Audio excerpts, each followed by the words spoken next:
Okay,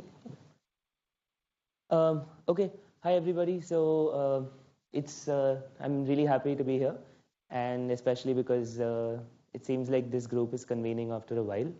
Um, as Anuj already mentioned, this talk is going to be divided into two parts. The first part is going to be talking about NLP on text, and the second part is on speech. So Rahul, who's here, will be doing the second part, and I'll be taking the first part. So um, because we have the luxury of being a small group, please feel free to sort of help me decide how the presentation goes. So in case you're familiar with some parts, we can skip that and delve deeper into the parts that actually sort of, require elaboration. So very quickly, let me just introduce ourselves since we are rather new.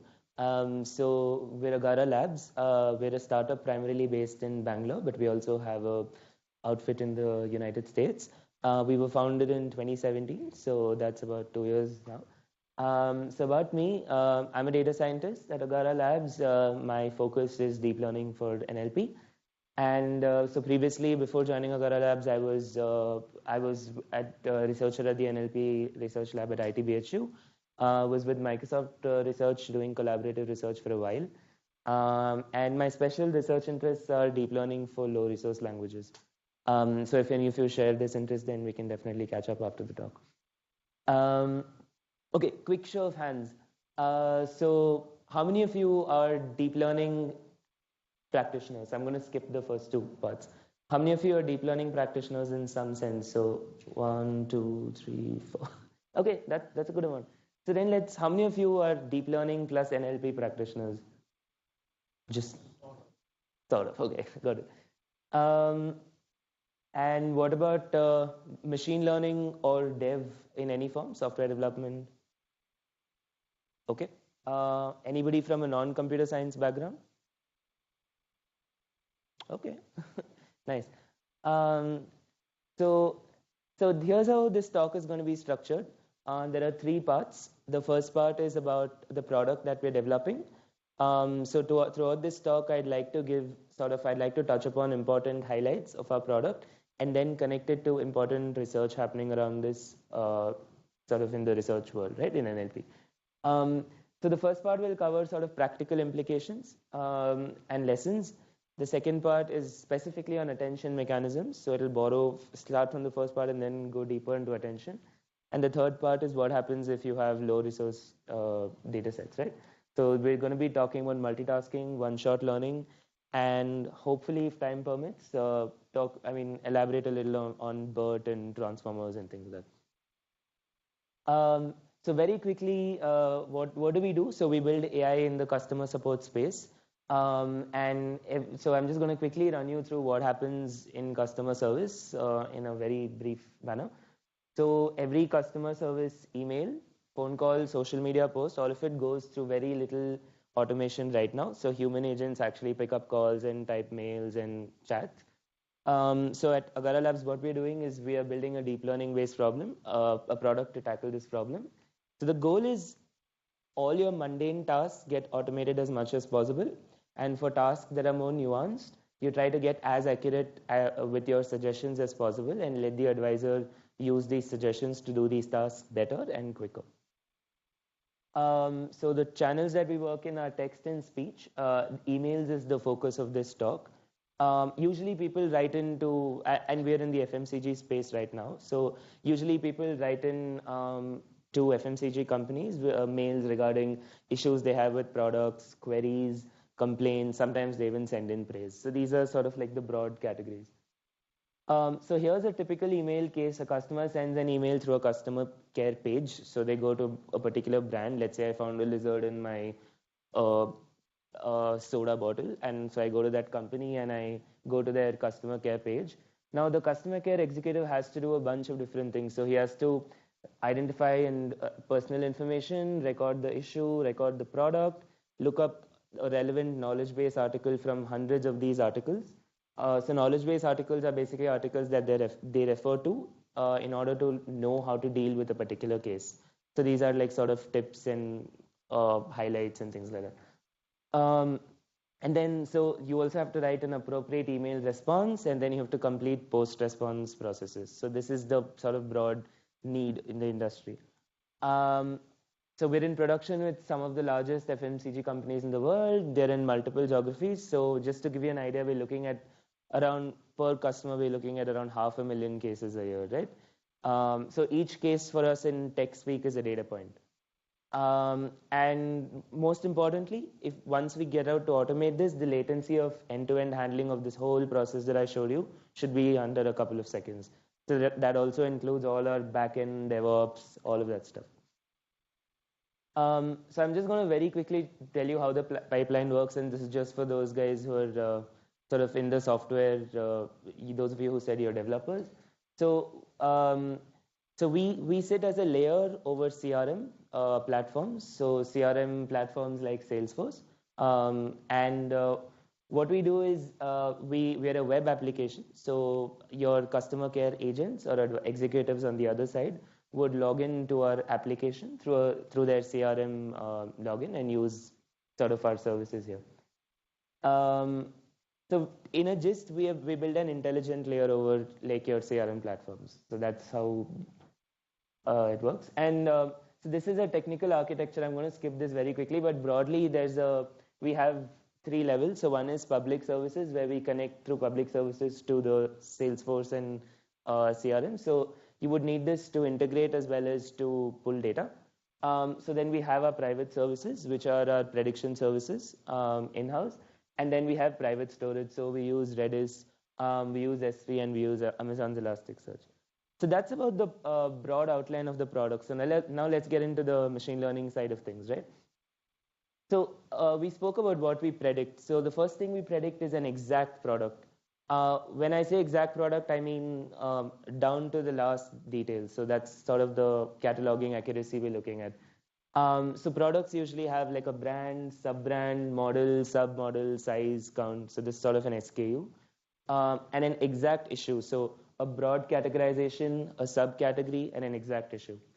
So that's sort of a hierarchical representation. What we also do is we highlight important parts of the incoming email. Yeah, go ahead, Anuj. So on an inbound email, you actually do this? Yeah. So all of these are done on an inbound email. So I'll show you a diagram which will make it clearer. So we highlight important parts of the incoming email. Now this is an interesting use case because a lot of times emails have a lot of fluff, and you want to sort of very quickly let the customer care agent get a gist of what they're talking about. So then we predict a response that they can hopefully send out as is, making minimal edits. And we also highlight important parts of the response. So we say, okay, here's the response that we think you should send out to the customer. But here are also some things that we think you should watch out for, because either we may have gotten them wrong or these are sensitive pieces of information. So you need to look at them clearly. So this is how it works to answer on this question. So there's an email. This is the inbound email. There it goes through all of these, and the customer care agent gets access to all of these predictions. So now, so very quickly getting into, so this is sort of a logical diagram. It's not a model. Now, so very quickly diving into what happens. So why we decided to make a model that combines both of these, right? So yeah. So a knowledge article classifier basically helps the agent choose. It tells the agent which knowledge article to refer to in dealing with this case. So all of these are predicted on the email, but so for instance, this is to help the customer care agent understand the case better.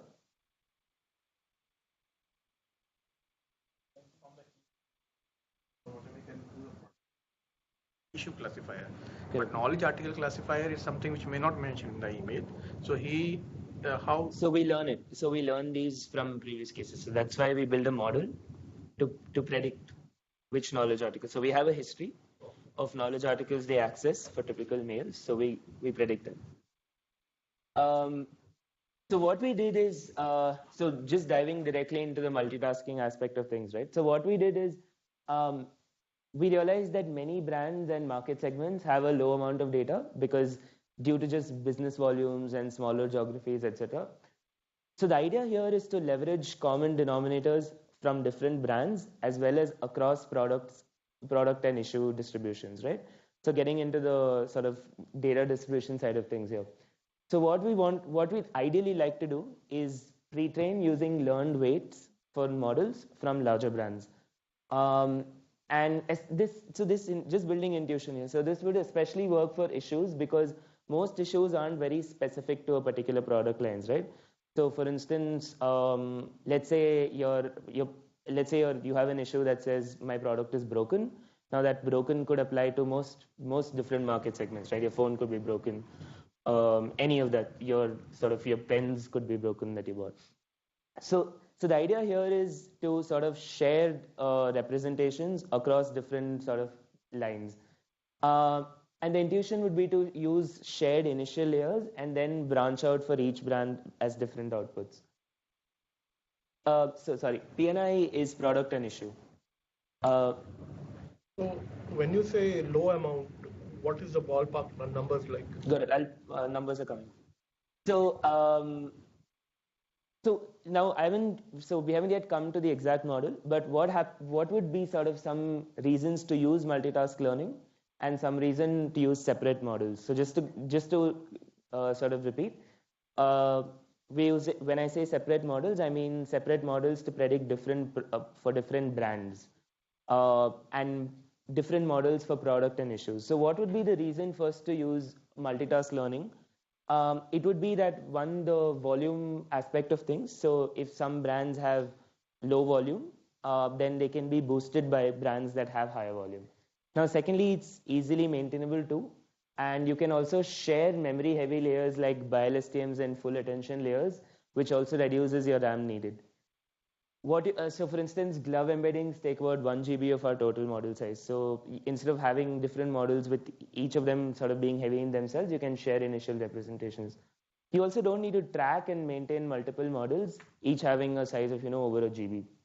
Versioning becomes easy. So if you have too many models for too many brands, then you're running a separate versioning system across all of them.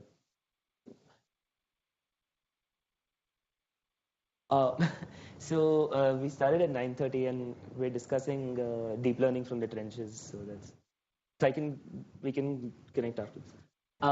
So what would be some reasons to not use multitask models, right? By the way, the verdict from our side is to go with multitask learning. But what would be some reasons to not use them? So larger volume brands sometimes tend to take an accuracy hit when weights are shared. Using separate models makes it easy to implement and train, and it does not affect the choice of implementation. So for instance, one learning we had when we moved to multitask learning was that we were using TensorFlow till then, but we decided to migrate to PyTorch because we just believed it was easier to quickly experiment and sort of prototype these large models, because you'd have to write custom loss functions where you backprop along only some branches and not the others. That's it. It's possible in TensorFlow. We just thought it was easier to do it in PyTorch. Separate models have a little more traceability than larger shared models. But overall, I think the benefits of using a multitask framework is definitely, we would say, higher than this one. Yeah, Anuj. Larger volume take hit. I mean, it is counterintuitive, right? The ones that have smaller data sets are likely to take hit because don't have enough to fine tune. Yeah. So when weights are shared, okay. So the reason is usually what we have observed is smaller volumes always get boosted because any sort of enriching of representations can take them better from where they are right now to a better space. But what happens in larger volumes is that you're sacrificing some amount of accuracy there, right? Also, larger volumes are usually, from a business point of view, more crucial. So your customers are usually okay sacrificing smaller volume accuracies, but when your larger volume numbers drop a little, they're always sort of not okay with it. Yeah, I'm also not very clear. So if you can more time, how is it happening? Because to be honest, I have still not, understood why would it take a hit. So if you could, Got it. So it's simple. I mean, the reason is that firstly, when you multitask, smaller brands always sort of get a boost. Because what happens, so maybe I'll explain more when I come to the model. Yeah. What do you mean by traceability there? So neural networks infamously have this problem of being very black box, right? So for instance, if I have a mail and I got a certain set of predictions, then what about that mail led to those set of predictions, right? So usually if you have single models, especially with attention, then it's sort of traceable in some way because you can look at attention weights and say, okay, maybe these words were what caused this prediction. But now when you're sharing representation, it's just a little too much. So here's our model, like in a very brief view. So what happens is that we have a shared BiLSTM with attention layer that sort of embeds the incoming email in it. And then we branch out to different branches. So now there are a subset of branches, which are the product branches, and there are a subset of branches, which are the issue branches. Now, for product, each branch will have a sigmoid classifier, which will classify from among all products in that brand. So a brand, we get brand information. So to reduce sparsity, we'd only look for a branch within that brand. Okay. Now for issues, what happens is that we group it by market segments. So market segments would have multiple brands in them. And the reason is simple, because issues, like I said, within a market segment, they are more or less sort of interchangeable with each other. So for instance, hair care products would be one market segment, and you'd find similar sort of issues among all hair care products. So this is the sort of thing. And one thing is here, there's attention over the BiLSTM as well as attention for individual brands. So how this might be interpreted is that the attention over the BiLSTM first learns low-level features that are sort of representative of any customer service email. And then these hierarchical attentions here would learn higher representative features among them, which would sort of capture distributions for specific branches. So to take an example, let's say this brand, we had a brand here, like let's say Nestle or something like that, right? So for this, the attention weights would capture things that are significant for a sort of Nestle mail, right? In predicting the products and issues. Yeah, good. Here, when you're saying attention, the way how I'm visualizing it is, initially you are training the BiLSTM with the entire data set, that is dental care plus hair care, and later on you are training only this left part of the branch with dental care. That is what you mean by. So I'll tell you how the backprop works here, and maybe this is useful for practitioners. So what happens is that in the customer's email portion of it, you're always going to get, you're going to put all your cases one by one, right? And let's say I've put in now one thing to make sure is that within a batch, you maintain all data points within that batch for a particular branch, right? Within a mini batch. So what you want to do is, for instance, let's say a Nestle mini batch, then during your feed forward stage, the model will feed forward to all of these branches because that's how it works, right? But when you backprop, you set a mask. So only the relevant branches loss will be 1 multiplied by 1, and all others will be 0. Because, right, that makes sense, right? Because it's applicable. You want your loss to backprop only from where this is applicable currently. So I have a question. So let me understand. So customer email can talk about say dental care, hair care, and various other products. So it's usually it is one particular market segment. So you're showing both dental and hair care, right? So this is what, one segment, or there are multiple segments? These are multiple segments. Right? An email will fall in one of these. Okay. So basically you are replicating is just showing dental ones, and the same you will be doing for hair care. Is that right? So this is the entire model. Okay. So for instance, some of these branches might correspond to hair care products. So the model is, once it's trained, it's ready. I mean, all the weights are trained and the model is saved. During inference, you will only go along the path that you want. So for instance, I know this particular case is from hair care. So I will go only along the hair care branches and look at the sigmoid outputs there. Make sense? Why sigmoid and not softmax? Good question. So you would use softmax typically in a single class classification setting, because softmax, because of the way it's normalized, it tends to push all other classes away. But sometimes an email could be talking about multiple products or multiple issues. Yeah, it's a multi-level classification. You actually have a six. Sorry? The sigmoid is for each of the labels within that object. Correct. Within that brand, and yeah. So during the forward pass, it would go through the complete categories. Correct. And during the back propagation, it will go to only that section. It will backprop only along the category that matters. So the idea is simple, right? When you multitask, you want your loss to be determined only by the current data sample, right? You want only the relevant weights to be updated. Right? So what's that? Yeah. Weights are shared, right? Mm-hmm. But sharing of weights between. So when I say sharing of weights, I mean that because this BiLSTM with attention is, so regardless of which data point you give it as the email, and regardless of which branch you backpropagate through, this is always going to be updated, right? Because that's the common part. So your customer's email will be embedded here using Glove or any trainable embeddings. And since it has to reach the embedding anyway, so that's how we share weights. Right? So fix this. Correct. Predictive part of that as well. No, I mean it doesn't need a predictive part, right? Okay. The companies have a standard. It's a very small dictionary of mapping. Sigma is only classifier or using any other classifiers in between? No, just Sigma.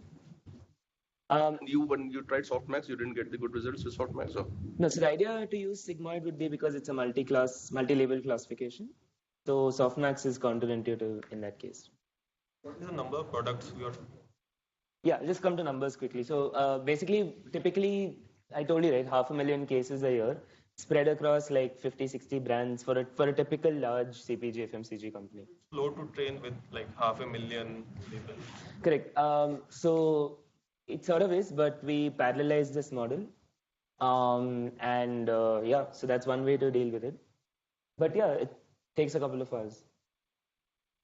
So quickly going into multitask learning from a outside Agara Labs perspective. So here's what's happened. So multitask learning basically takes advantage of what we call inductive transfer between tasks, right? So what happens is that every machine learning model that you will build based on a certain inductive bias, which just means how much information you already know about this model, right? That you can constrain its search space. So what multitask learning does is that it transfers these inductive biases in a positive way between these tasks, right?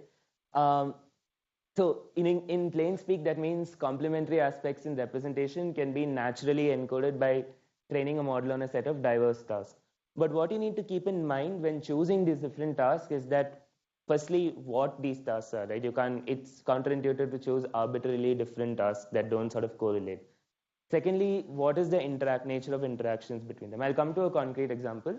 And also thirdly, you need to develop a curriculum for training the different tasks. So a curriculum is basically what is the order you will train it in, and that's really important when you sort of multitask. In the previous one, what do you mean by complementary aspects? Yeah, so complementary aspects mean basically, I'll come to an example so you can understand. So here's one paper that came out last year. What they did was they combined 4 NLP tasks, fundamental NLP tasks. So one is named entity recognition, one is entity mention detection, one is co-reference resolution, and one is relation extraction. Now, as you might see, there's a common theme in all of this, right? That is that we're talking about entities and how these entities interact with each other. So for those who are sort of unfamiliar, NER is basically identifying all named entities in text. So places, organization names, people's names, all sort of first person nouns. Entity mention detection is sort of a more generic version of this, where you say identify all the mentions related to a real life entity. Co-reference resolution is saying identify all mentions that are referring to the same real life entity. So for instance, so my mother is from Bangalore, she is a great cook. So she refers to mother here, right? So how do you sort of resolve those references? The example of the second one. Yeah, it's there in the next slide. So relation extraction, right? For instance, identifying semantical structures between entity mentions. So for instance, so I work at Agara Labs, right? So that the semantic relation you would extract from there is that my employer is Agara Labs, right? So now the idea is that when you have simple models for each of these tasks, but when you combine them, like we did for our model, the information encoded in the embeddings is rich and it covers a variety of linguistic phenomena. So how this helps is it influences your speed of training, and it also influences the types of biases learned in the hierarchical model. So here's the model. So what these guys did was they embedded a particular sentence in either of these ways. So I mean, they're really implementation agnostic. And then what they do is they first encode it in a BiLSTM, right? Now, NER is the simplest of these tasks. So what happens is that it can work on the lowest level of features. So what they do is this is your first low-level set encoding representation. So you predict the NER directly from this encoding, right? So for instance, they use a CRF, so an NER prediction problem is a tagging problem. So you have a sequence, and for each word in the sequence, you have to predict whether it is a named entity, and if so, what type of named entity.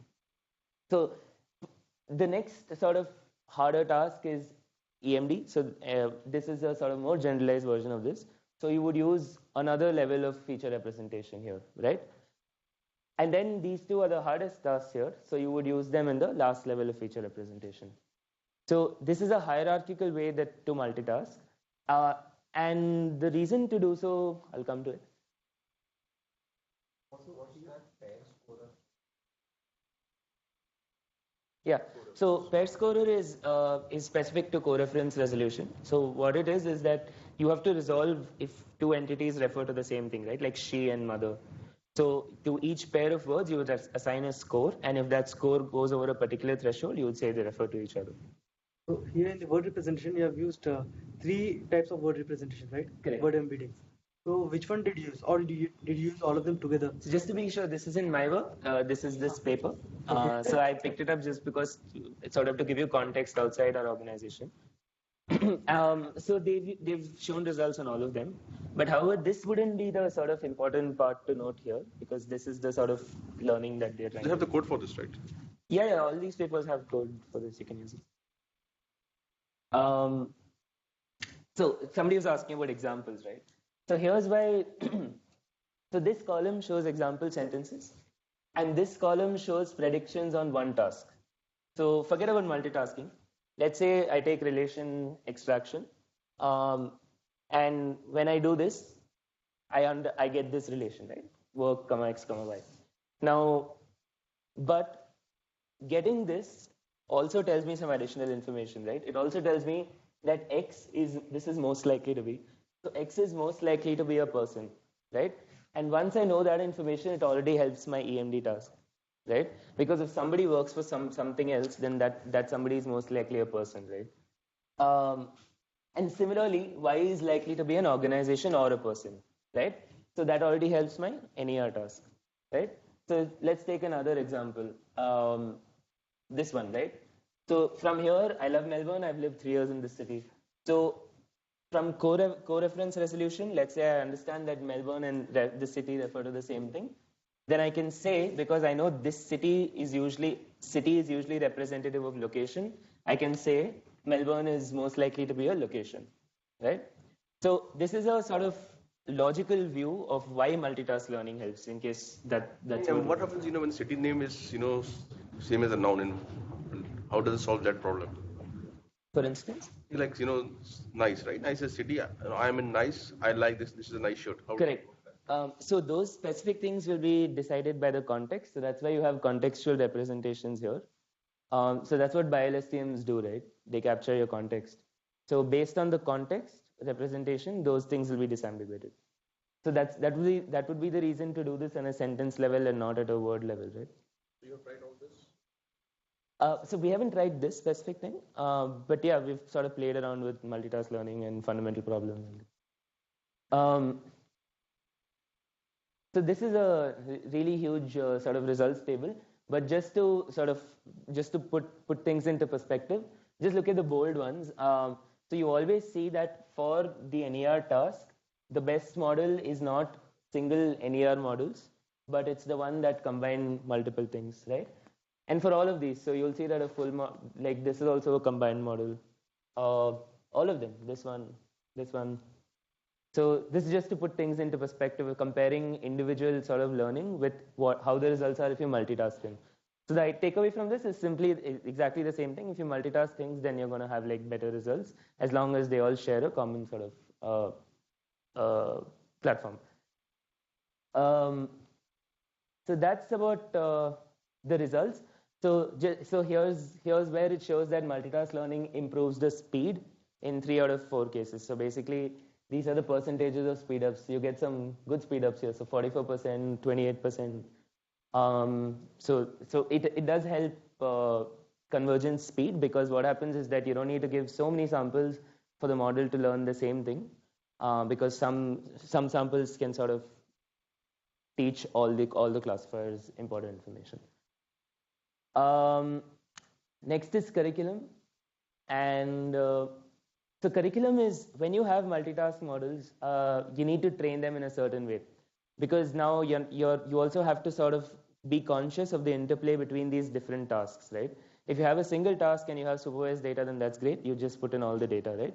But what happens if you have sort of different tasks? So how do they play with each other? So this was a seminal paper by Yasho Benju and others. So this came out in 2009. It spoke about curriculum learning itself fundamentally. So the idea is simple. So models and humans learn better when examples are not randomly presented, but organized in a certain way. By the way, curriculum learning applies outside the context of multitask learning too. It applies for any sort of machine learning problem. But I'm talking about it specifically in this context, right? So it's intuitive to say that if you presented examples in some sort of a meaningful order, then you're going to have better learning in terms of the quality of learned representations as well as your speed, right? So that's the sort of general idea.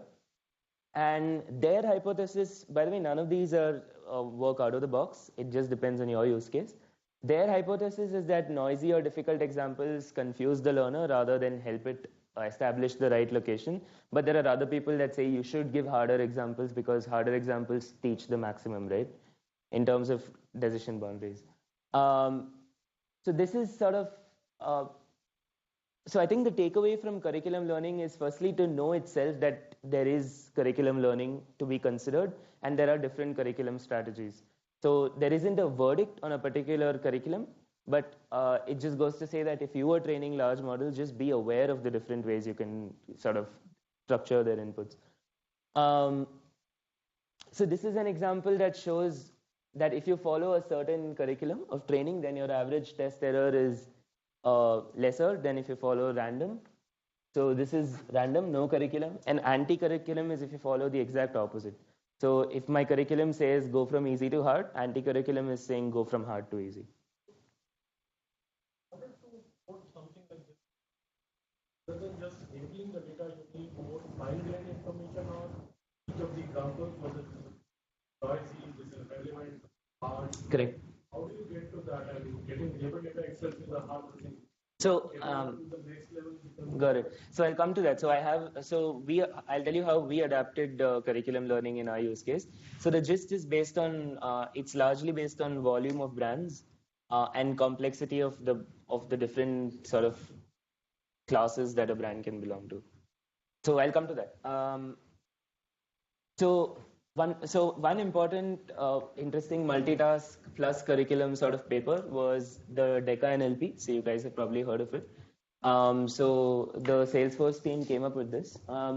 So what they did was they took 10 tasks. Now these are 10 fundamental NLP tasks. These are the tasks. So question answering, machine translation, summarization, sentiment analysis. So you can read up about them. And they multitask across these 10 tasks, right? Now, I won't go into the multitask part of it, but I'll talk a little about the strategies they used for curriculum training, right? So one strategy one. So batches are sampled round robin. So basically you take a batch for a particular task, then you go to the next task, and you keep going round robin like this, right? In a fixed order. So from the start of training to the end. Now this performs well on tasks that require fewer iterations to converge during single task training, but it struggles to reach single task level performance for several other tasks. So clearly it's a bad strategy, right? If your multitask model is worse than your single task models, then you're messing up somewhere. So the strategy 2 is anti-curriculum. So anti-curriculum is hard to easy. So there are two phases. In the first phase, you take difficult tasks or most important tasks like question answering, right? And in the second phase, you take all tasks using strategy 1. Now the third strategy is curriculum. So as suggested in previous slide, so it's exactly like this, but here you would take some easy tasks, and then here you would take all possible tasks. Now, how does it work in our context, right? So, so I explained about the branches. Yeah. So there are a couple of factors that we took into consideration. So firstly, in distribution brands, which, for example, which share the same market segment, types of issues, high-level products, they boost each other's accuracies, right? Second, out of distribution brands can harm each other's accuracies. Sometimes the larger volume brands act as majority bias inducers, right? Now each mini batch has to have all examples from the same brand for the product and same market segment for the issue. Now, here are some strategies that we based on volume in answer to Anuj's question. So first strategy is sample batches from a probability distribution governed by proportion of brand. So when I say brand volumes, I mean the number of cases in the data set for that, right? So for instance, a brand with a lot of cases would be a high volume brand. So you sample batches from this distribution in random order. The second is you sample batches governed by a probability distribution on volumes, but you order them in curriculum. So largest volume first, least volume last. The third is anti-curriculum. So least volume first, largest volume last. And last is your sample batches in a random order. So that's based on volume. Now some based on the nature of products. So we spoke about in distribution, right? So the curriculum here would be similar data distribution first and together, right? And anti-curriculum would be you deliberately force brands with similar data distribution apart because you want to get variability in your model. And the last one is based on importance of brands. So I think if I think some brand is important, then typically I'll train it at the starting and the ending, right? Because things that you train towards the end, usually sort of the model retains memory of that better.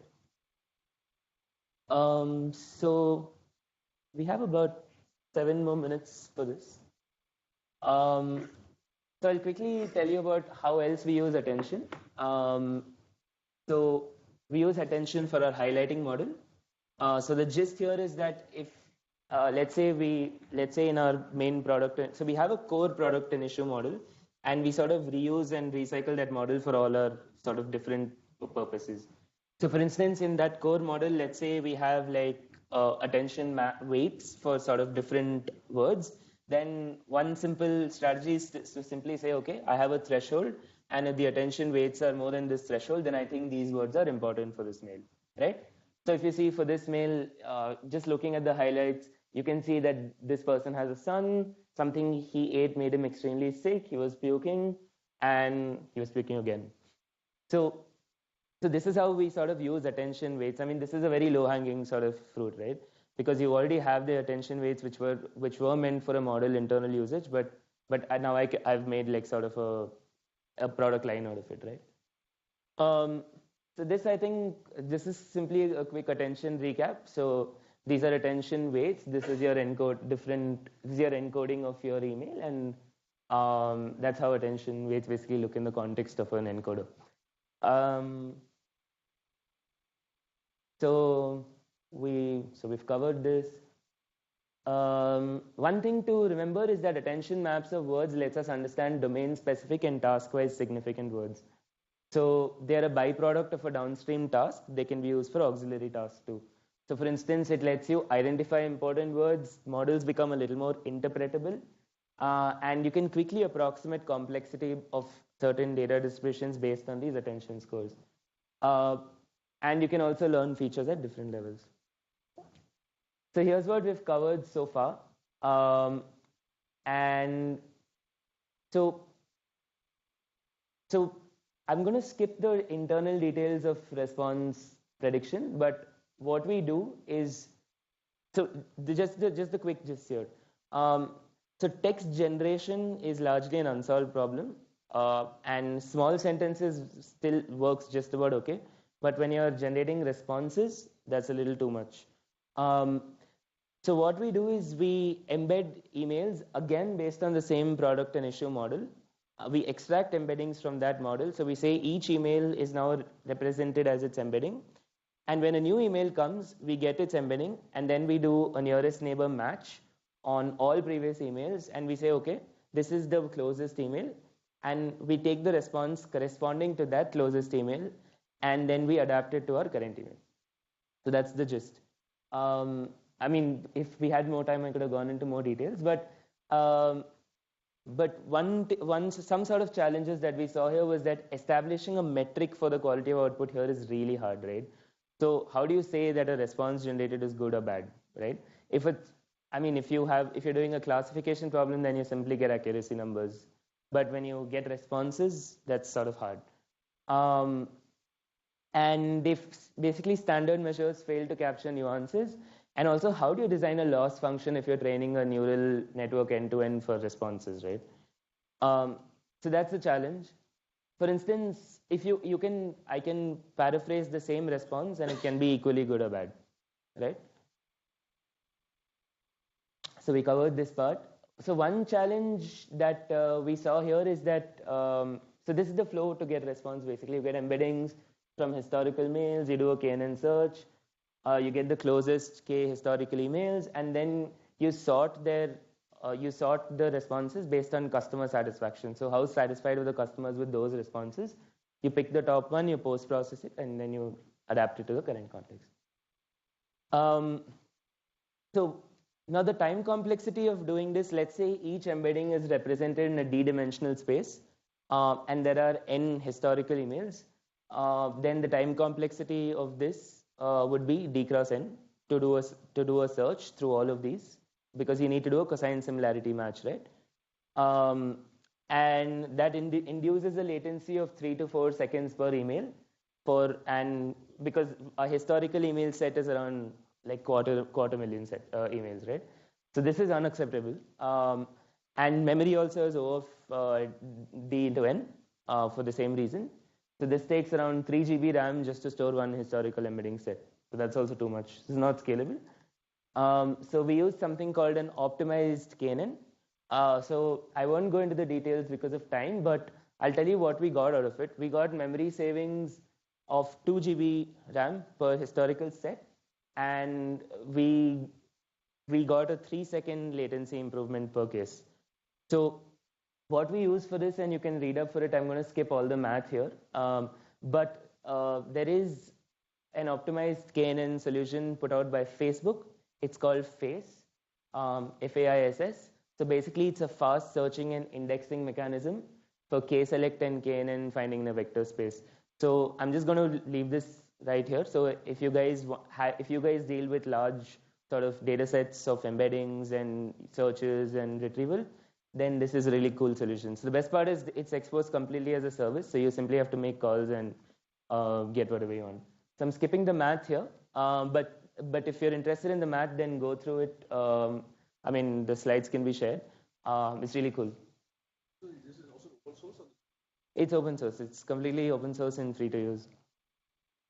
So this is a few sort of DevOps sort of constraints here, but yeah, give this to. So there are other possible optimizations you can do. You could use an autoencoder, for example, to reduce the dimension of your embeddings. You could use clustering. You could use KD trees. So these are other possible ways you can optimize it. So we've covered how establishing a metric is hard. So this just talks a little more about it. So I have a couple of slides on short learning. If you can just, that's so interesting. One shot. Yeah. So I have a couple of slides on one-shot learning and transfer learning, but we've run out of time. So how about we come back to this after Rahul's presentation? So let's talk about the other part, and then we can, time permitted, we can come back here.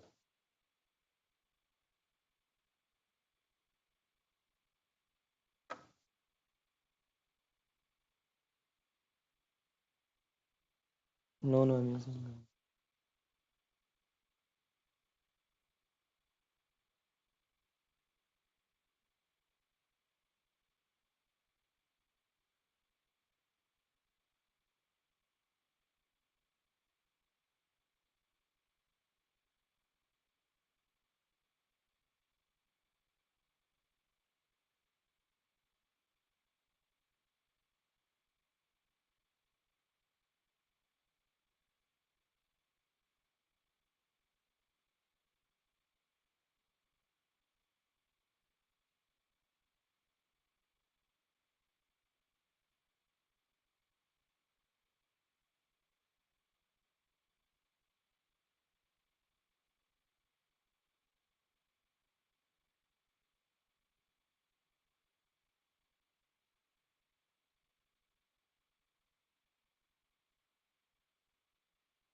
Hey guys, am I audible? Yeah. So I'm Rahul. I work for Agara Labs. As you already have heard from Akhilesh from the past 45 minutes about what we do and how our first product is and what we deal with. So one of the major chunk of customer service and automation of customer service is calls, because that's the most natural way of having a conversation with the person. If you have a complaint, I don't think in India you would have the patience to write an email. What you would rather do is take your phone, call up those people, and then have an answer. So, sure.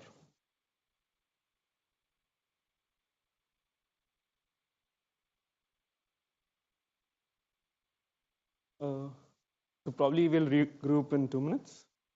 Does that work, Praveen?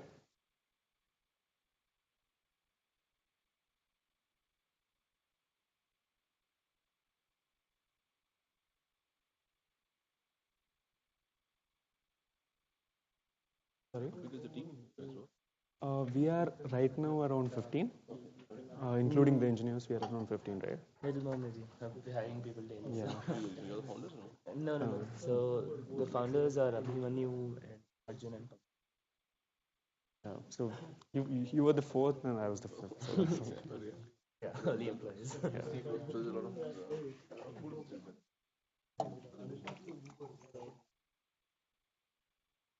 I guess it's a very.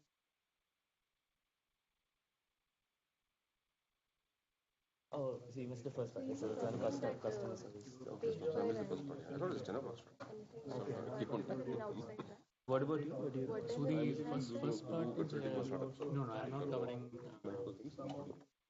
I will give a brief overview of how what is our use case, but I'm not getting into details. I thought that if you talk about then covering more.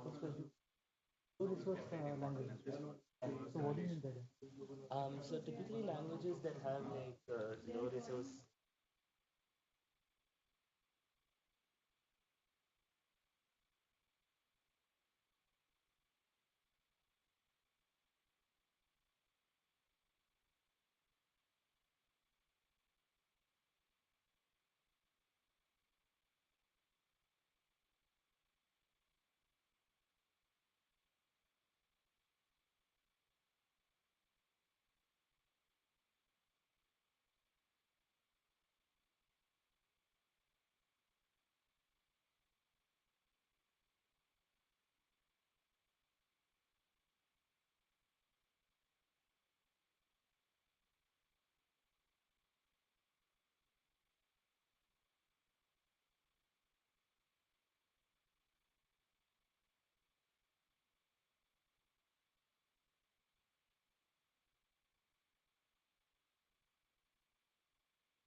Yeah. So let's take two again. So let's start. So how many of you guys have ever worked with speech? Ever for editing audio or Audacity or any tool? So Audacity is something that is commonly available for clipping and then putting in various places and things like that. And have you worked on building some technology with speech? Okay. So in my talk, I'll try to cover some groundwork on what audio is and how to build an easy deep learning model. So I'll be covering deep speech too, because according to me, it was one of the most revolutionary models for ASRs. And ASR is integral to every organization who's trying to work with speech, because text is a lot more covered. So models on text are something that we can have control over, and it's more tractable, and it's deep. You can debug why something is going wrong, why something is not. But in case of speech, you're dealing with 8,000 samples per second, and you cannot just go back to one or two samples and then say, like, this sample is wrong and this sample is something that needs to be right. And almost every company comes with their own codec, right? So, and their own representation of data. So when you are in this situation, it's just not easy. So you'd rather first get it to some text representation and then have some deep learning models on it. So that's the approach that even Agara Labs took. What we do is we have our core model, which Akhilesh already spoke about, which works on text. And the other job that we have is convert speech to text. And most of our work is done there. And we started out with text, and that was our first model. So a little bit about me. What I did was I worked with Roger Dannenberg. He's the person who built Audacity at CMU for some time, around 8 months, just after my graduation. Then another area of interest for me is audio forensics. I spent around like 4 months working on audio forensics with a professor in IIT Gandhinagar. Then because I was working with Roger, I got to work with O2, a communication software, and Audacity, things like that. So why speech recognition systems? It's a more natural way of communicating, right? So a person who is not literate would rather prefer to speak than learn how to type or learn how to write and things like that. So it's more natural. It's something that kids do. It's something that it brings technology closer to almost everyone. It's just like on day one, you can just start using a tech. And some of the recent advancement has shown that speech, even though with the ASRs, is at least 3 times faster than just typing on your mobile devices. So that's an additional benefit, like in case you're trying to optimize for time and you're trying to do various things. ASR? Automatic speech recognition. So what is the job of an ASR? There is some speech samples like this. There is a black box that you want to create that will effectively create these characters or words that you can effectively use for other models or any downstream tasks that you want to build on top of this. So because there are so many people who are not aware about ASRs, let me just take a traditional approach, something that was worked upon from 80s to 2010, almost 30 years to actually have a working model of ASR. So this was from Rabiner to every Kai Fu Lee, every great person you know in speech worked to get this working till 2010. So this took 30 years, and what we could get to was not a usable technology. So what you usually have is an audio wave, a sample, a stream of data that's one-dimensional data that's around sampled at 8,000 or 16,000 hertz or whatever you choose to. That has a representation that could be MFCC features or a spectrogram. I'll come into what these representations are during the talk. And then you then independently try to build a pronunciation model, an acoustic model, a language model. So what each of them do is an acoustic model tries to understand the relationship between your feature representation and your words. So typically, a word like night and night, you just cannot understand the difference between these two without the context. A knight as in one wearing armor and then one happening at dawn and dusk. So this is something that requires context. So what people came up with is that there are more integral representations. We don't go directly from speech to letters. It's not possible because you can clearly see, at least in English, you cannot do a one-to-one mapping like that. What people came up was a more perceptual representation of speech. They call this phonemes. So phonemes are directly related with speech. So a word like, let's say Rahul. Ra is a phoneme. It is a representation, exact representation of what I just spoke. And each language has a set of representation. I think in English there are about 39 representation of all the possible phonemes. So you try to, it's still in research phase. It's the number of possible phonemes. It's not something that people have established. There is no ISI guideline or something like that that's established for phonemes. It's not letters. It's something that researchers came together and said, let's go with this. This is the best representation we can get to from voice. And what you try to do is, so I'll change what I just said about acoustic model then. I don't try to get from this feature representation to letters. I try to get to phonemes. So then I have another pronunciation model that tries to understand these linear combination of phonemes which can possibly form a word. Then I have a word. What I want effectively is a sentence. Then I have a language model on top of it, which tries to put these words together. And yeah, it's all a mess. So I'll get to each component, a language model, more in detail in the later part of the talk. But then this whole part was just to explain why it's so messy.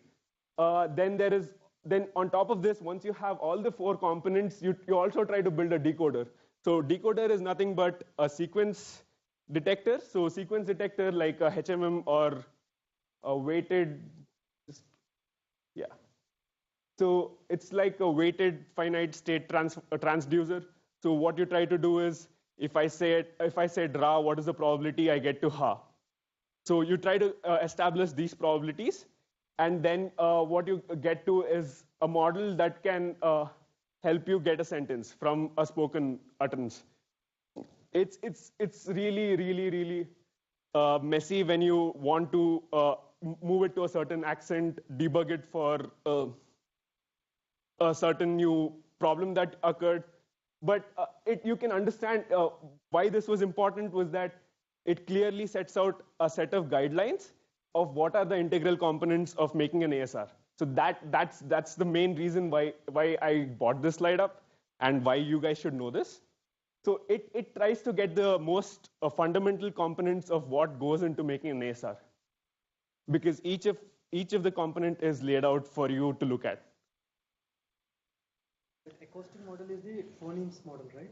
So what happens in acoustic model is you try to get the representation between the feature representation of features that you have or audio to what phoneme you're looking for. Okay, so you basically try to maximize this. So you have so given a query, you have an output, a phoneme output that's then worked upon a query given word, then that's with probability of a word. So this is typically a likelihood problem that you have to face with. So what people saw, so somewhere around 2011, a team in Stanford came up with this novel method because deep learning was all everywhere. People spoke about deep learning so commonly. People wanted to try out deep learning in speech too. So what this person did was that he just replaced the acoustic model that was previously a Gaussian mixture model. He converted that into a deep learning based model. It's called as a deep belief network. So he just changed this one component of it. And people saw an improvement of 20%. It was like the ImageNet movement where everyone was like, wow, this is going to be the next big thing. We have to definitely exploit this. So people then started exploring deep learning approaches. So this happened in 2011. So that's when the first step towards deep learning and ASR came into conjunction. So this is what you see here. This is a graph of how you can do with data and what people saw with improvement in accuracy. So what you would see with a traditional ASR is that initially with very low resource, because you have such structural components which describe everything, features that are engineered for a task, you see a very good, initially with a very low amount of data, you see that your traditional ASR works really well. By just replacing the acoustic model, you see there is a good improvement with increase in data. That's what you would ideally want to get at, because every day our data collection process is improving. And an end-to-end speech engine that has all the components that are built out of a deep learning model seems to improve as you go within a data. So it improves with more data as you have it. So let's take a step back. Let's try to understand speech. So I tried to give you a quick overview because I do not want to spend time on the traditional ASR. So let's look at what a raw audio is. So this is the amount of data you would typically see in 1 second of audio. The sample rate of an audio varies between 8K to 44 kilohertz. So depending upon where you use it, especially in typically in mobile phone data. So when you talk, it's sampled at 8 kilohertz because there is an implicit bandwidth constraint because on a telephone network you can only transmit between 300 hertz to 4 kilohertz. So by Nyquist theorem, you come up to 8 kilohertz as the maximum frequency that you can actually get data out of. Then there is bitrate depending upon what your compression algorithm is and how you want to represent data. You typically choose 8, 16, 32. So 8 bits is 1 byte. So you represent every sample in 1 byte of data. So that again is a design choice. So I'm just trying to show you the variability in which speech data can exist. There's no standardized way, and to maximize the potential of making an ASR, you have to get it to a standard form. So data is the most important component of an ASR, and if you don't have it in a standardized form, you're always going to not get a very performing system. So always what people try to do is they choose a set of limitation. So for example, Google has chosen a set of 5 codecs that they always want to work with. They don't want to move around with all the possible codecs that there are, and they don't want to deal with all the possible combinations of this sampling rate and this bit rate that happens. So they just choose their flavor and they go with it. And people who want to use either have to constrain to resampling at it or have a quality loss. Okay, so let's get started on building a deep neural network. So what I want this group at this end of this session is to get motivated on trying out a deep speech 2 at least, because the code is available, it's spoken about everywhere, there are blogs. So what I would ideally love is that people just take learnings from this and then try out the deep speech 2 model. So I'm going to quickly explain in the next next 10 minutes, explain how deep speech 2 works so that you don't have to go through the paper and spend too much time there. What people chose, ideally would want to go to a state where you use the raw data into a deep learning model, but we are not ready for that yet. People are getting there where you use the raw samples, but it's not giving the best performance that we can have. So you need some sort of a representation of this speech data so that what you can effectively reduce this 16,000 samples into fewer, more countable samples. So one of the cleaner representation is spectrograms. What spectrograms try to do is it's a sort of frequency domain transformation. So every spoken utterance is a combination of sines and like a Fourier transform. It's a combination of sinusoids. So what you try to do is you try to understand what sinusoids exist in your speech data, and you would not want to convert the whole speech utterance into a single frequency domain. So then you have a clutter of frequencies without knowing what frequency occurred when. So you would effectively try to understand at a particular time what frequency information was there. So that's where spectrograms help you. This is the representation of how it's calculated. You take a small frame, typically about 20 milliseconds, because that's where some Rabiner came up with this idea that during this 20 milliseconds, speech is stationary. So, and then you'll get a cleaner representation of this spectrogram. So within this 20 milliseconds, you calculate a log of FFT of X, and then you get frequencies of that. So in this example, you can see that there is a high amount of low frequency information. So low frequency information is something that is around. So typically what humans speak, okay, let me just give you a little bit more context on how frequencies sound like. So men usually speak around 100 hertz. That's a typical speech frequency that I am going at right now. But if a girl were to speak here, she would speak at around 300 hertz. So you can perceptually understand what's the difference between high frequency and low frequency now. Okay. So you need to understand this information before giving it to the speech engine. So whatever you want to build. So this is a pre-processing that deep speech shows, and a lot of papers still do.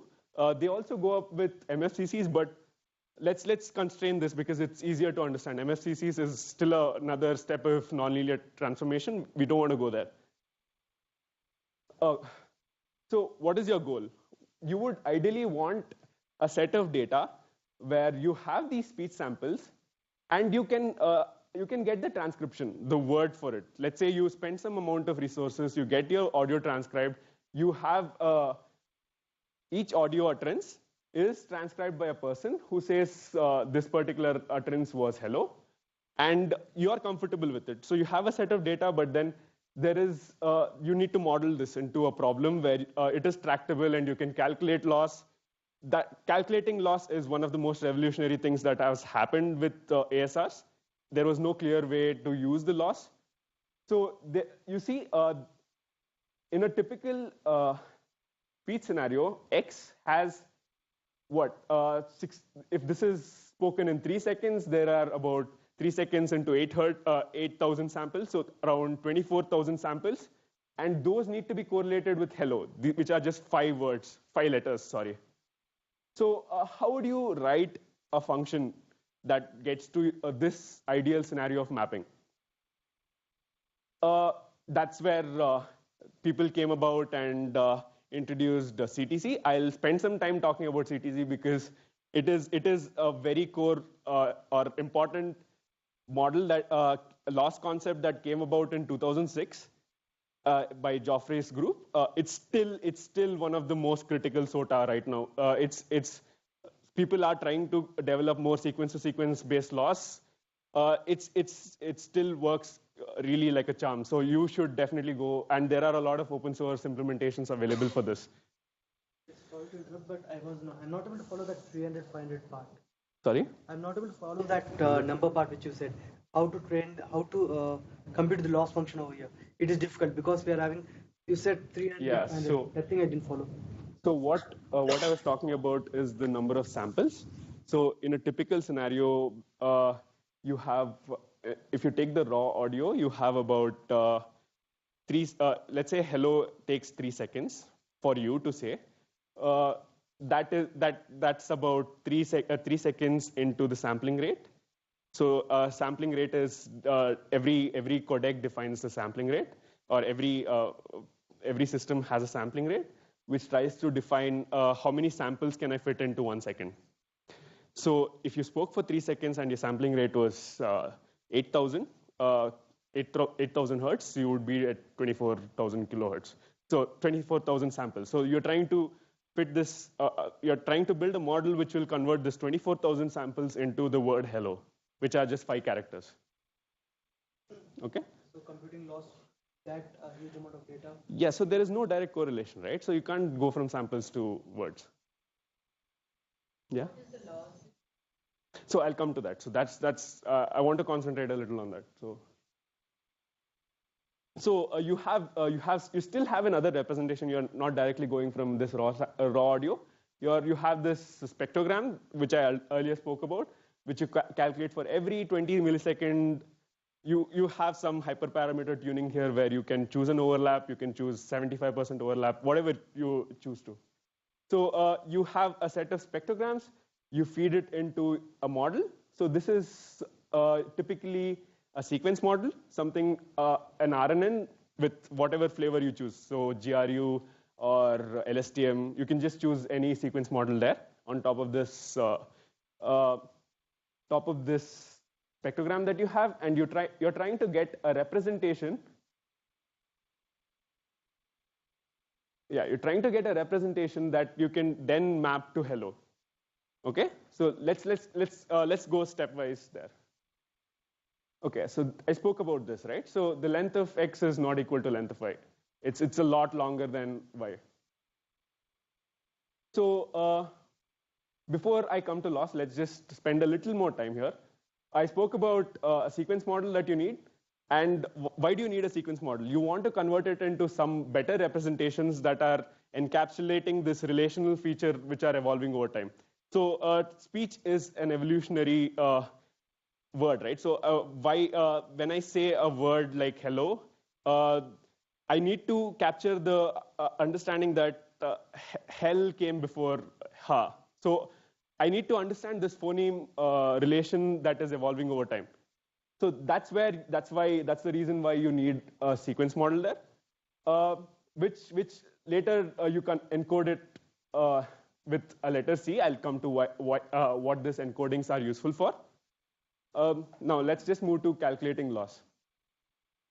So this idea of this loss is encapsulated in 3 basic steps. The first step, now you have the RNN outputs. What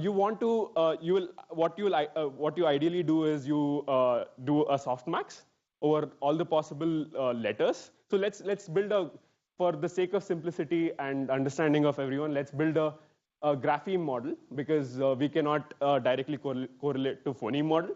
Let's say we are building a grapheme-based model where at the end of this network, what you have is some understanding of what letters are going to come.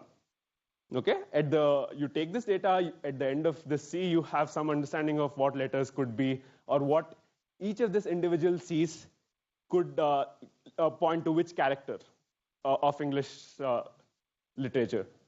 So you have all the neurons. So you have a softmax after RNN, which tries to tell you which of this English character it is. So it could be in CTC loss, what you do is you give an additional character called as the blank character. So with this space, you have a blank character. So let's just concentrate on this B point.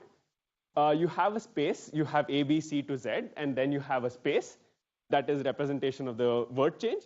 And then there is a blank. So I'll come to why blank is important in calculating this loss. So then once you have this representation, so once you categorize each of these nodes into one of the letters or blanks or space, then you want a function B of C that would map to your output. That is Y. Y is your exact transcription that you spend some money getting.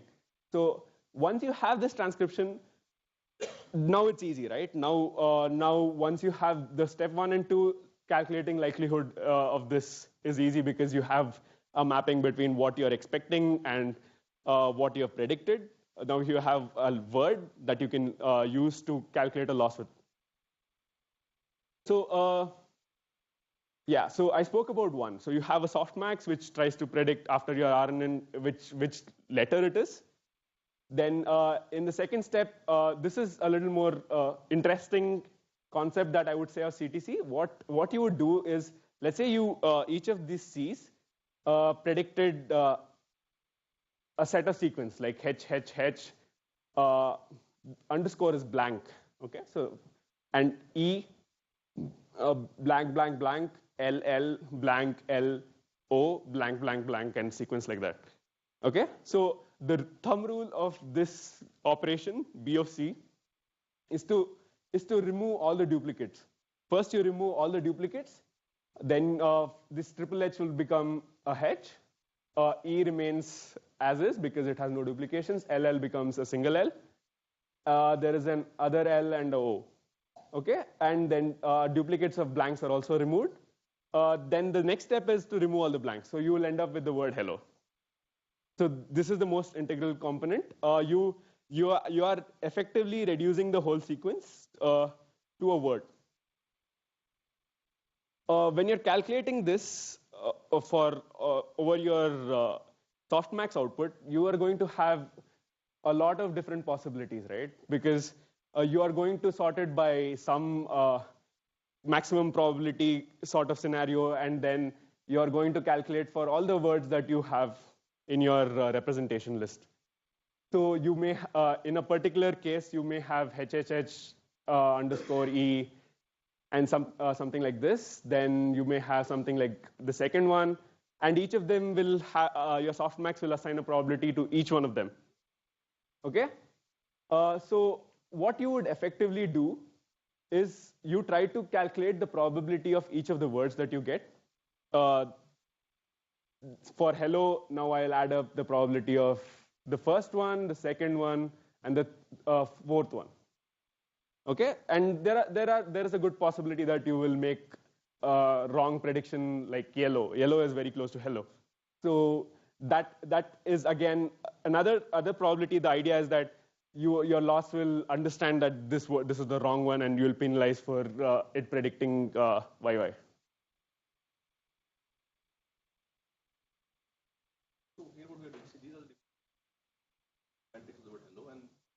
The probability. Yes. After that, what we're trying to do? Pick the best probability? Or? No. So we are not yet reached the phase of inferencing. So what we would first try to do is calculate the loss. So somehow penalize the network for predicting wrong things. So we made some set of predictions, we got a set of representations. So this is not prediction. So let me rephrase that. So we got a set of representations from the network about the input sequence. What we would want to do is we would want to penalize or give a feedback to the network about what is correct and what is wrong. Okay, so this is a way to encapsulate that. This probability comes from where? 0.1. So the probability comes from here. So you have C. C is a fully connected layer, a softmax part where you try to predict for all the letters. So what you would ideally have is given an input X, each of these block, you will try to see if this letter is A, if this letter is B, and so on for all the possible C's. Okay, so each of this individual component here will try to say, given this this spectrogram, which letter it is.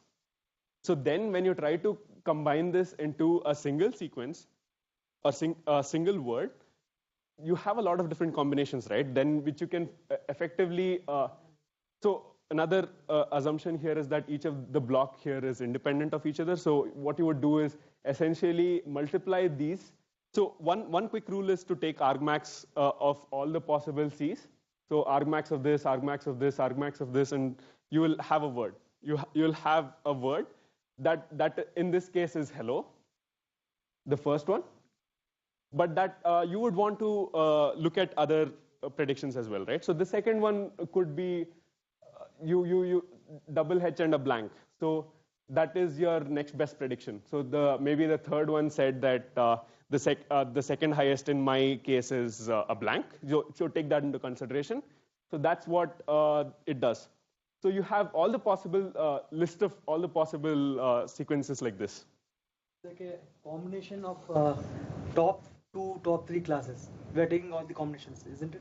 Yeah, we are getting the list of all the possible words that can exist and sorted by what is the maximum probability. So if I understood correctly, triple H, it is from first spectrogram. In the second... No. So each of the spectrogram is responsible for predicting just one character. One character. Yes. So the first one says H, the second one says H, the third one says H. Okay, can you come back to the other slide? Next one. Yeah, so first entry, triple H is, that is how we got. And double H dash, how did we get that part? So let's say that's the, I did argmax of all the softmaxes, and I came to the best prediction. And that's why it has a very high assignment of probability. But that's not the only possibility I want to look at, right? So I will then go into my network and try to find the second best probability I can get. In this case, I landed with a blank instead of an edge. Okay. Okay, I try to. Now this model, does it also take care of the pronunciation bias? So each of them will have a different way of pronouncing the word hello, let's say. So the idea there is the more data you have, you will encapsulate this. So some person may have someone may slur and someone may be fast talker. So this CTC encapsulates for that, right? So when you talk about pronunciation bias, I think you're talking about accents. There's an accent, and also, like you said. So accent is something that is difficult to compensate because the way an Englishman says hello is very different from the way I say hello. So H is completely missing, and like it just is. Accent is something that is a little more difficult to capture. What people do is the most best suggested method for getting accent is just add more data. Get those people to talk and then add more data. So accent that's the only way of compensating for accent right now in this. Even the silent letters could be missed out here, right? Yeah. So I'll come to that. How do you capture for those? And these probabilities are probabilities of happening that word in the actual language model. Language model, I'll come to that. I'll stop taking your questions for some time. Yeah. 5 letters, why not 20 letters? In your spectrogram, which takes your 20 milliseconds of speech, why it will only show me, or it's going to show me entire 39 letters per spectrogram, and then I reduces the space. So you don't predict 39 letters per spectrogram. 20 millisecond is a very small component of speech. So you're saying that each of this representation is good enough to capture a letter for this case. Letter could be 1 to 39 or 1 to 28, whatever. So the assumption is that the speech is stationary, right? So what happens in a stationary segment of speech is that it's not evolving with time. So that's the definition of a stationary signal. A stationary signal is a signal that does not evolve over time. So in a 20 millisecond window, you're assuming that the speech has not moved on to a combination of 2 letters. So that is the core assumption of this pre-processing. So I think we'll have to wrap up in 5. Oh, shit. Okay. Okay. Let's quickly skip the likelihood part of it. The third is the easier part. Once you have the first and the second components of CTC, you can easily derive to the third one. Let's come to the decoding part, because that's the more interesting. Once you have trained it, you would ideally want to decode it and use this model and deploy it somewhere and get some money. So one trivial way is do an argmax over all the possible C's and then get your prediction, like how you got your top prediction. But people find this to be erroneous. It will come very closer to how you speak. It won't be good enough to map it to how the language syntax is. So it will be very close to how you hear a set of words, but then it may not actually make sense. So you have not encapsulated the possibility of a word existing in a particular syntax, or a set of 2 words existing together. So that's where the decoding with language model comes into the picture.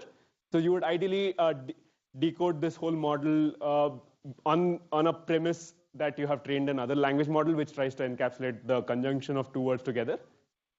So let me just get to that. So you have a language model that is trained on a huge corpora of data that understands the sequence of words together.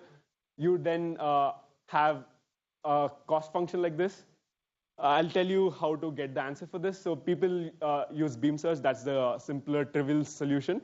I don't have the time to go over beam search. I'll probably take that offline or some other time. So this is the whole architecture of deep speech 2. What you have is a spectrogram. Then you have two con layers, or a single or a couple of con layers. Con layers try to capture the invariance over time. So that's the only reason why you use a con layer. But it's not so important. You can just do away without this and still have some decent performance. You then stack up your layers of RNNs. You inference it with a fully connected layer that I spoke about. Then you compute the CTC loss. So CTC loss is the integral part of this. Okay, so CTC, this loss is open. It's openly available with TensorFlow and PyTorch. So you can just go over there and explore more about this. Okay, let's just come. I have just 5 minutes, right? So I just wanted this to be some of the another important topic that I want to talk about. What are the problems? So you have built the whole model, right? So what is the problem with just deploying it everywhere? Why not just, why are people still struggling with this technology, even though it's so accessible and the research is good and it's done? So someone recently, Microsoft said that they have reached human parity, right? So why are we still struggling? Why are we not able to port it to every domain, start using it in your mobile phone, start using it in your technology or your stack that you're trying to build out? So there are a set of really, really important drawbacks in the way the whole stack is structured around. So first of all, let me just enumerate some of them so that you have some understanding when you're building it out.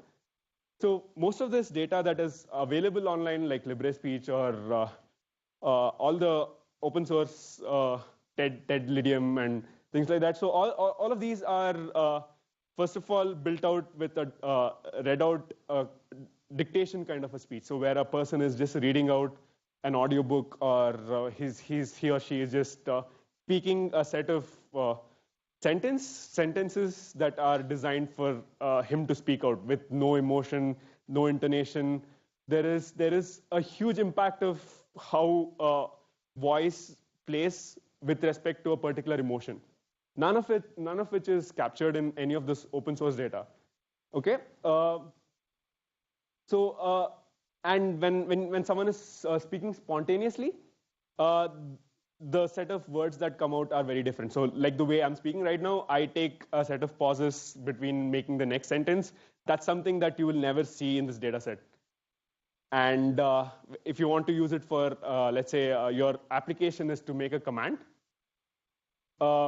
Yeah, so that's one of them. And then there are other effects like reverb, Lombard effect, accents that we already covered. Then there is noise, stuttering. Then it depends on the application too. Transcription, if that's the goal that you are trying to achieve, IoT devices, texting, and so forth. Let me just this is covered in the previous slide. Let me just cover a little bit about how you could possibly adapt it to your application. So things like, just like a couple of minutes. Sorry for just taking your time.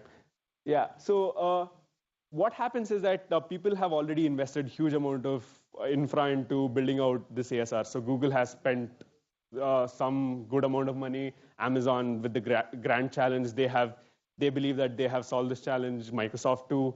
So the problem is that they believe that they have solved it for their data set and their tasks.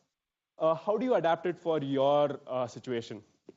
So what happens is that you're in a domain constrained situations where you're expecting a certain set of words that your ASR may have never seen. Okay, like for example, an Indian name.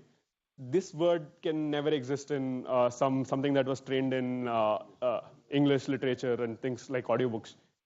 So how do you bring about these words? One is to build an error correction model. So what an error correction model is, it's similar to what a grammar correction model does.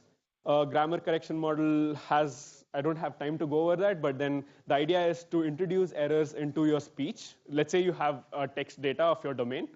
Like in our case, we have two parallel corpus where we have speech data, and then we have a text data which is coming from emails. We have two repositories. what you could ideally do is introduce these phoneme-based errors into your text data, and then train this error correction sequence-to-sequence model, or just choose whichever way to train your model. But then the task of this model would be to then correct these errors.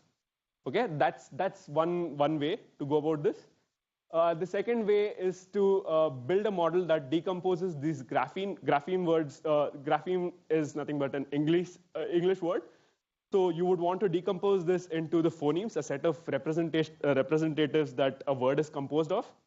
You would then exploit this to get the representation of all your important words you would get to, and then you will do a nearest neighbor, index it, and then do a nearest neighbor. So this is another suggestion. Let's take this offline. I think I'm at the end of my talk. You can feel free to contact me at either of these details. I'll be interested to answer any of your queries that you have. So. Along with, how Microsoft is claiming to do that. So we're close to that, or no? Speaker identification is good. It's to verification and identification. There are two different tasks. Yes. It is decently good, but it has a good amount of false positives. So it's not promising to use in your phone or something like that. So people have not implemented this in your phone yet, because so you see a Google Hello, right? So anyone says something, it sometimes recognizes it to be you. So that's a false positive. That's not supposed to happen. There is a speaker identification system that is built there. It's not working to its best. So it's going to be there great one day, but then not yet. Yeah. So in the interest of time, we will stop here. Let's take a quick 10-minute break, and we'll start at 11:15 with the next speaker. So let's thank Akhilesh and Rahul. Yeah, what we can do is sharp 11:15. We are also supposed to discuss zero-shot learning, so which we couldn't do in the first session. So if you could cover before, because we already have the next speaker here. So let's start at 11:15, and post that, if we have time, we can always come back. So, thank you. I'll just leave this with someone. Guys, give me 2 minutes, please. So, introducing myself, I'm Sharan. I work for an early stage startup called TensorWork, based out of New York. So we're like a super distributed team working on building the infrastructure for productionizing the deep learning models. So the reason why I'm taking 1 or 2 minutes of your time is if you remember how DLBLR before was quite frequent, and we used to have like really strong crowd, like 60 to 100 people. So we wanted to make it to that level. We had a gap of like 8 to 10 months. It's okay, I think. Everybody can hear you. So we wanted to take it to that level again, back. So I want to get the feedback from you guys, what you guys want to, see in the next meetup. If you have suggestions, like, so anything that we could make it better, you could use to make it better, like the organizations, the topic. This is too fast. Mission and the topic. Too fast, correct? Okay.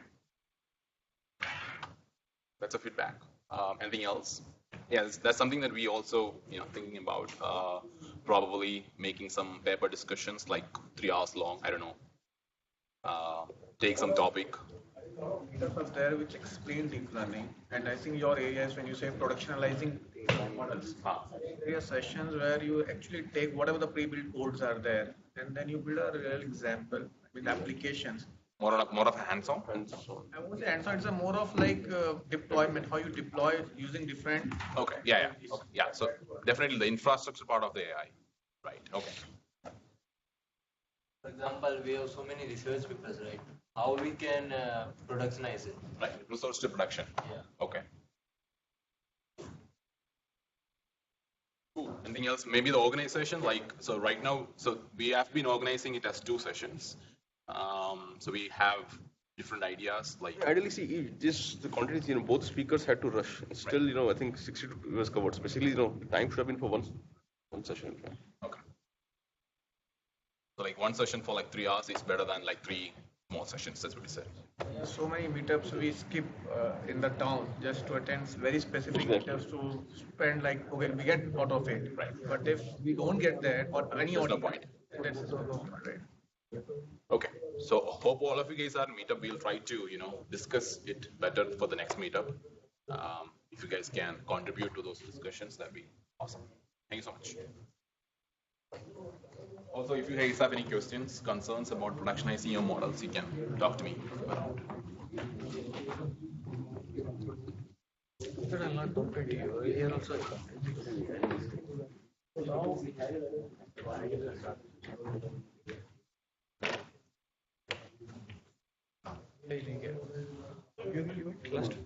That's what you would have gone. That's what you expect. I saw you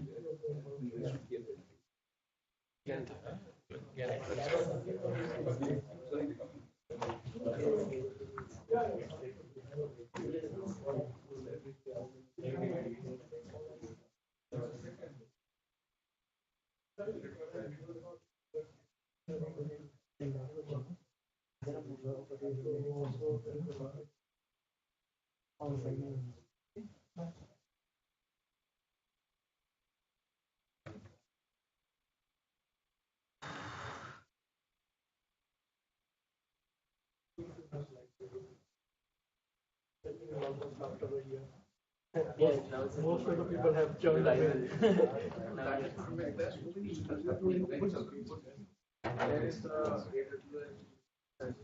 People like they want to do everything.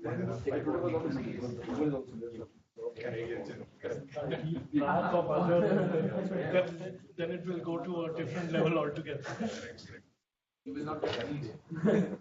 Yeah, that's what But I think why this it might be We had a group of 40 odd people who will always turn. Hardly see anybody. But maybe a lot of people aren't aware it's bad. That's probably it. We can only announce it's a meetup. Yes, see, I think Sharon is now going to take up. If anybody wants to volunteer, then help Sharon to run the whole thing.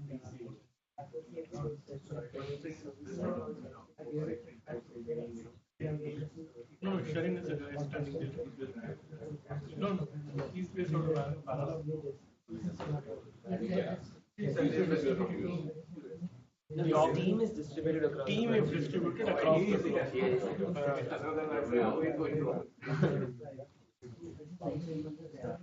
You won't be We have not had much time because of this. For last 10 months, we have not been able to. All three of us have been running really well. We thought it is good to have a couple of more people and not.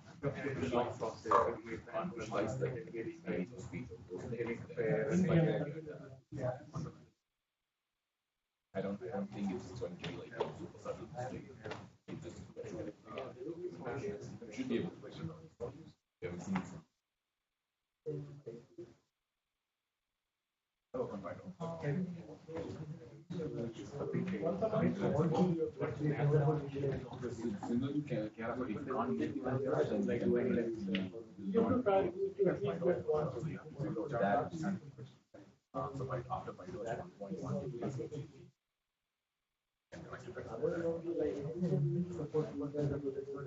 by dodge.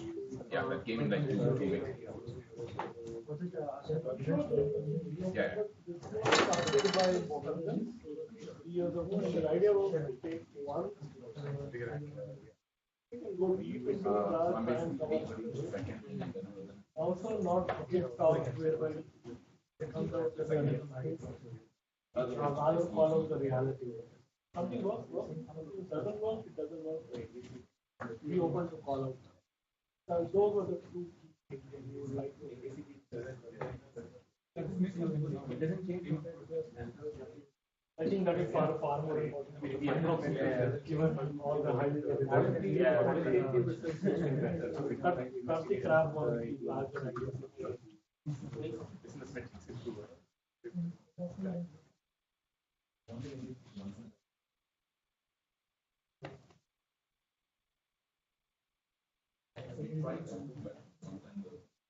Conflicts with other people.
It's a pleasure to have Madhu with us. Madhu is heading the Hello, 1, 2. team at MakeMyTrip. And Madhu will be talking today about Docker, system that was developed to generate massive amounts of training data that is typically needed by a tester. How they have applied those principles at MakeMyTrip. That is a larger contour of the talk. Over to you, Madhu. Okay, thanks, Anuj. Thanks for giving this opportunity, and thanks for coming on a Saturday. So I think all of you are familiar with the machine learning workflow, right? So how many have actually built one or more ML systems in production? Okay, I think that's a fairly good number of people. So all of you are familiar with this process. I am sure even if you have not put it into production, at least you've gone through the first 3 or 4 stages definitely to build a model. So how is the, so what is the kind of the trajectory? So you're familiar with this term full stack developers in software engineering? There's somebody who can build a system, whether it is UI, server, database, kind of know end to end. So what is the analog here in the world of machine learning or deep learning?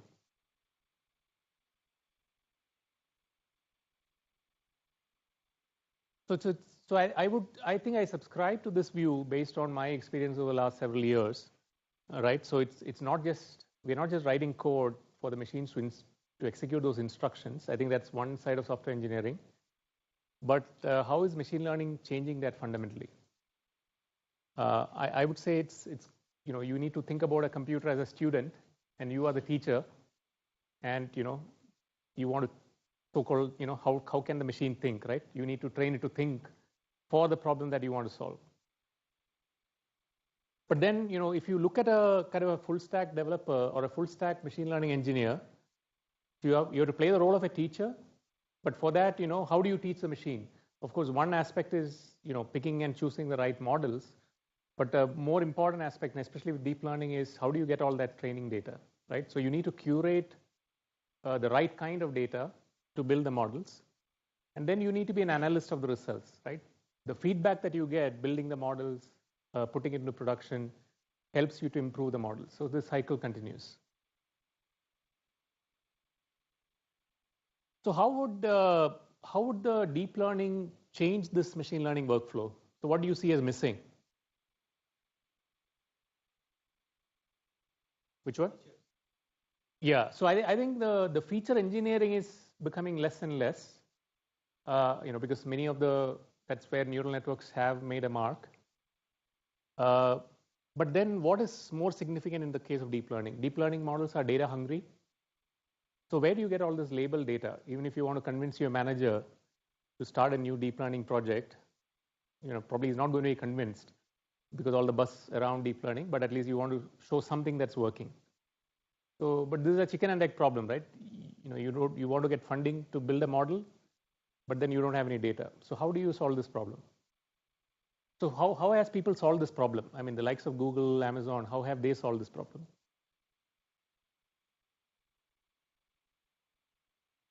Yeah, so one is crowdsourcing, or probably I think there's an article, 4 or 5 years ago, how Google runs, the Google Maps in terms of the amount of manual tagging that goes in. They have an army of people doing manual tagging to build, build machine learning systems. I think I read an article last year in New York Times. In China, apparently, many of the factories they are converting into crowdsourced workers, right? Because there's a lot of factories they want to replace with, building the data pipelines for machine learning. Yeah, as a matter of fact, there is an do the labeling of data. Well, the government is planning. Right. Where a lot of these prisoners will become annotators of data. Yeah, I've done some amount of annotation. I know it feels like you're a prisoner. Because it's not a particularly not a particularly interesting task.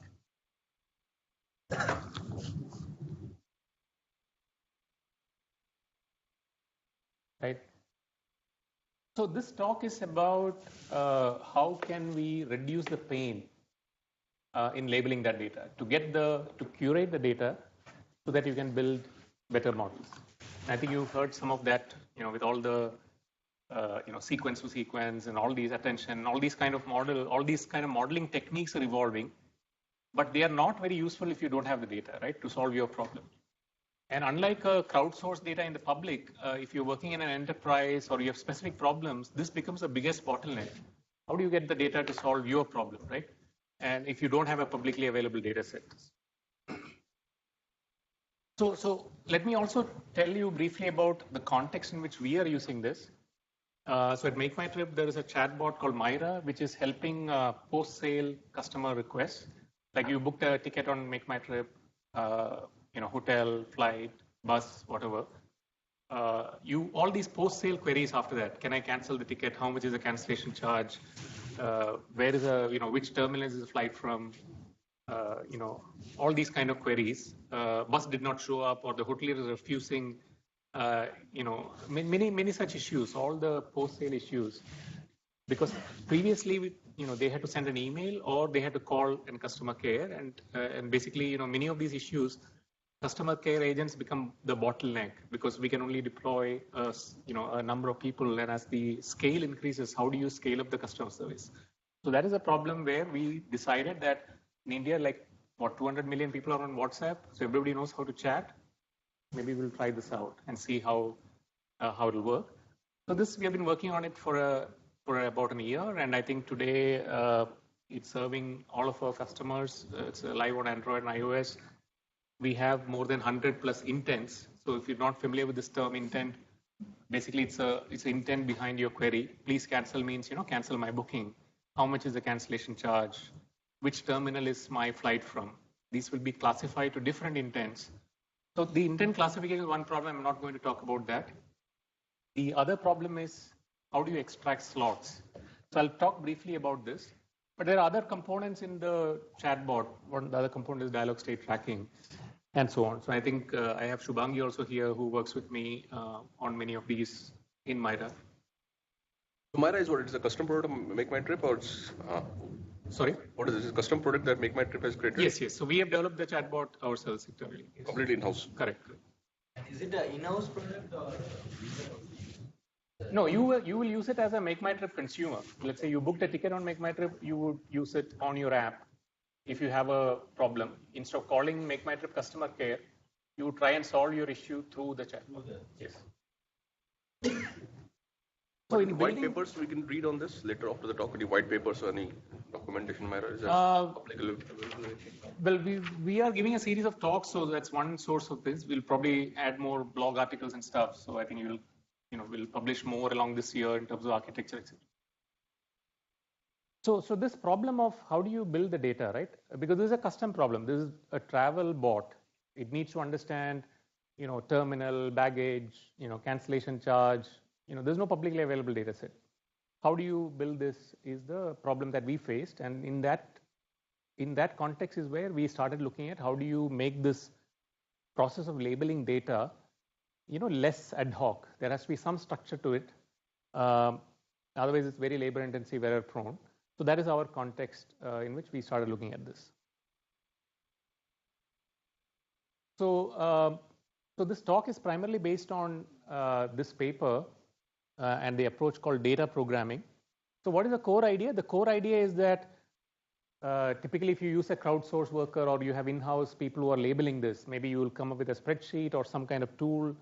You would show a sentence, please cancel my booking, tag it as cancel booking intent, right? So instead of manually tagging this, can you write a function? Because after all, the person who's tagging it has to use some heuristics.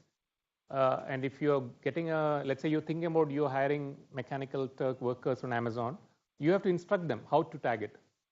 So instead of writing English, why don't we look at writing a function which can encode these heuristics?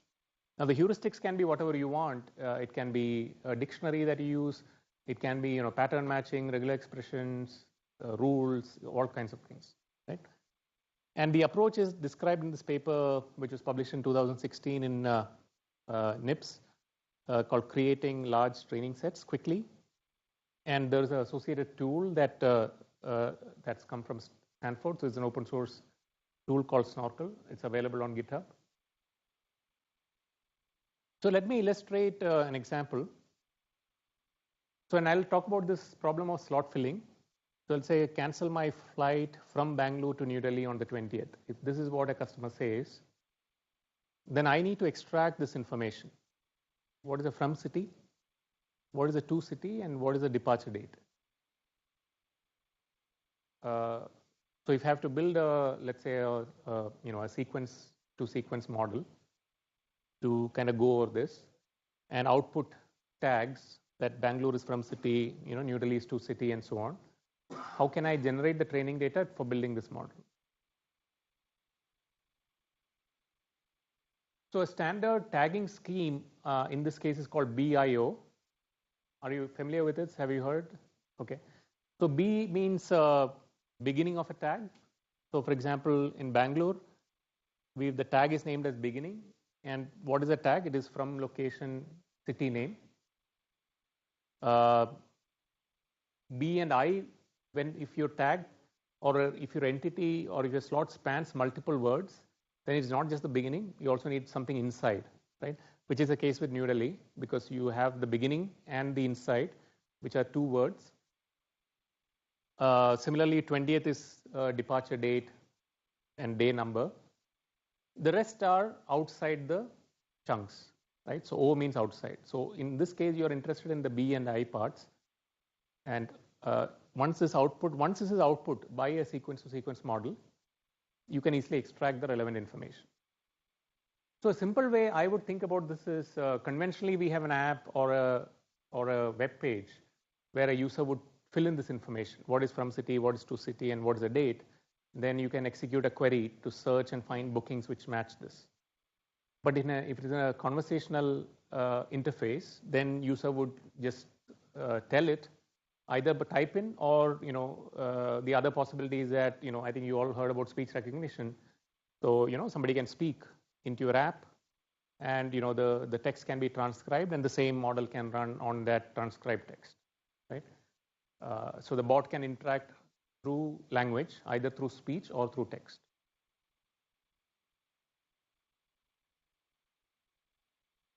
So we are talking about intent. So the whole sentence will be used for intent classification.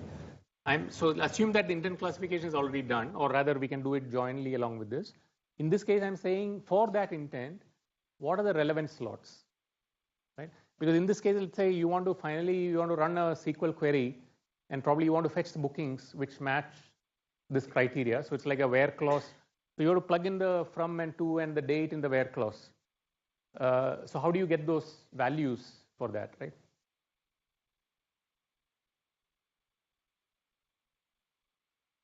So that is so that can be a join model, or you can have an intent classification model where it can say that so suppose, like you said, instead of this, somebody said please book a ticket, then it would be a booking request, whereas other would be a cancellation request, but the slots would be the same, right? So the intent would tell you what action to do. So think about it as either as if you want to look at it like a SQL, or you want to think about a method call you want to call on some backend API. So the method call would be different based on different intents, but what are the arguments of that? It would be these slots. So in the first case, if the intent is identified as booking request, you would call, let's say, do book with these, from and to and date, whereas other one would be do cancel, from and to and date.